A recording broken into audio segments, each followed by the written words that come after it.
Saya Desi Salviani, Anda sedang menyaksikan News Update Warta Kota. Ketua DPP PDIP Puan Maharani tak menutup peluang partainya membentuk koalisi baru Pilkada Jakarta 2024. Misalnya PDIP dengan Partai Kebangkitan Bangsa atau PKB. Hal ini disampaikan Puan usai ditanya seperti apa peluang PDIP membentuk poros baru bersama PKB di Pilkada Jakarta sebab Partai Keadilan Sejahtera atau PKS tampak seperti mengunci Anies Baswedan dan Sohibul Iman.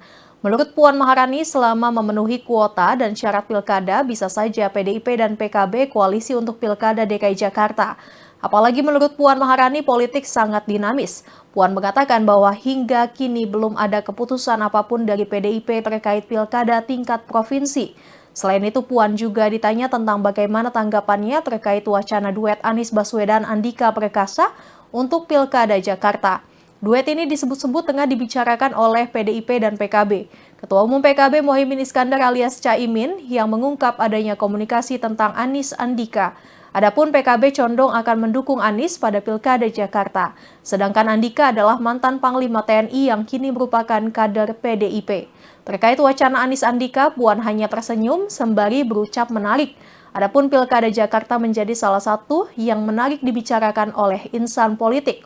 Nama-nama yang beredar sejauh ini dan digadang maju ke Pilkada Jakarta, antara lain Anies Baswedan, Andika Perkasa, Sohibul Iman, hingga Ridwan Kamil.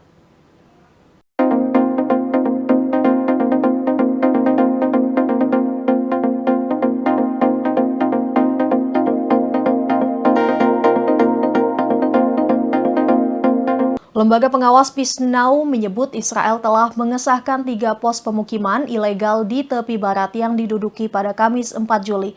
Peace Now menyebut tindakan Israel ini sebagai tahap baru dalam pencaplokan atau aneksasi wilayah tersebut. Pos-pos tersebut berada di Mahanegadi, Givat Han, dan Kadem Arafah di seputaran pemukiman yang sudah ada. Menurut Peace Now, Israel juga menyetujui pendirian 5.295 untuk rumah tambahan di puluhan pemukiman yang ada.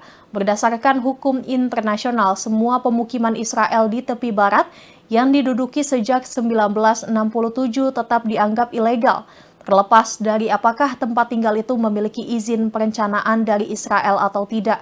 Berjalannya waktu, Israel terus membangun pemukiman tidak sah di tepi barat Palestina. Wujudnya mulai dari beberapa tenda yang dikelompokkan menjadi satu hingga rumah-rumah prefabrikasi yang telah terhubung dengan listrik dan pasokan air umum. Tidak termasuk Yerusalem Timur yang dicaplok sekitar 490.000 pemukiman Israel sekarang dilaporkan telah tinggal di tepi barat bersama sekitar 3 juta warga Palestina. Partai-partai sayap kanan dalam koalisi pemerintahan Israel telah mendesak percepatan perluasan pemukiman.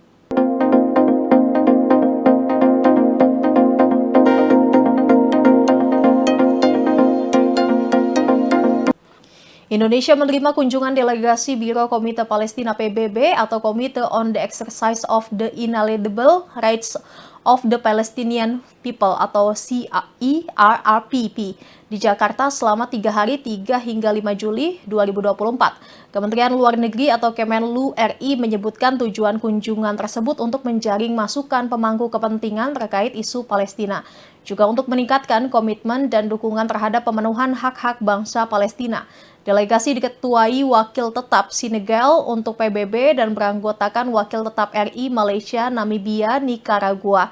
Selama kunjungan di Jakarta, delegasi melakukan pertemuan dengan Wakil Presiden, Menteri Luar Negeri, Menteri Pertahanan, DPR, Wakil Tetap negara-negara ASEAN di Jakarta, serta perwakilan pengusaha juga masyarakat madani.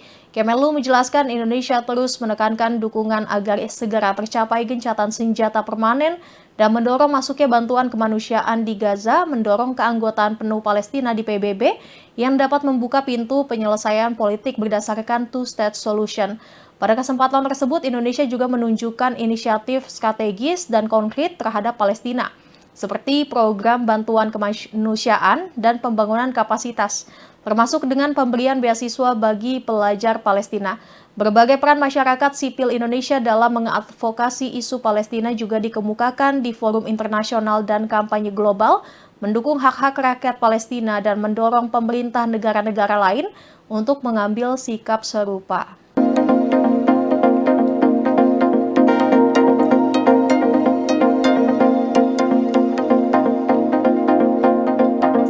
DPR RI ungkap calon kuat Ketua KPU RI pengganti Hasyim Asyari yang dipecat karena terjerat kasus asusila.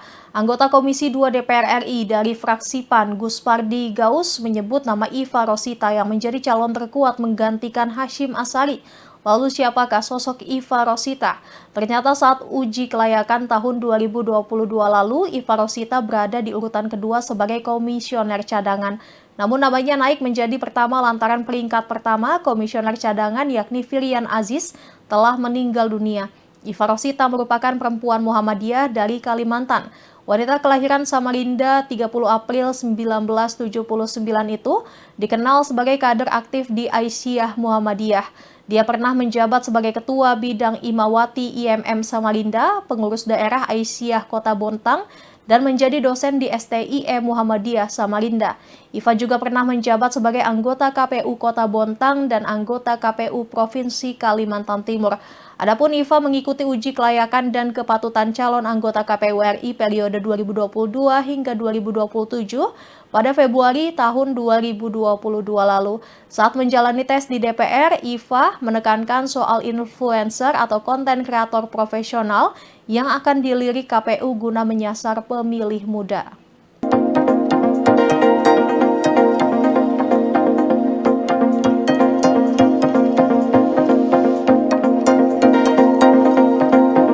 Ketua KPU RI Hasyim Asyari ternyata pernah rela sewa apartemen mewah di kawasan Kuningan, Jakarta Selatan demi menyimpan wanita idaman lain atau Will. Diketahui Hasyim Asyari dipecat lantaran diduga melakukan tindak asusila terhadap seorang panitia pemilihan luar negeri atau PPLN Den Haag Belanda bernama Cindra Aditi Teja Kinkin. Kasus itu terungkap setelah Cindra melaporkan Hasyim Asyari ke Dewan Kehormatan Penyelenggara Pemilu atau DKPP.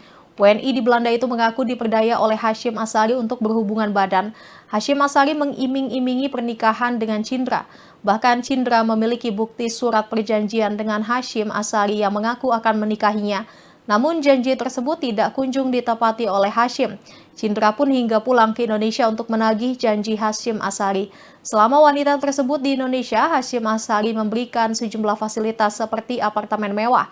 Tidak main-main, apartemen yang disewa Hasyim Asyari untuk Cindra terletak di kawasan Kuningan, Jakarta Selatan. Hal itu terungkap dalam sidang DKPP yang digelar pada Rabu 3 Juli seperti dimuat tribunnews.com.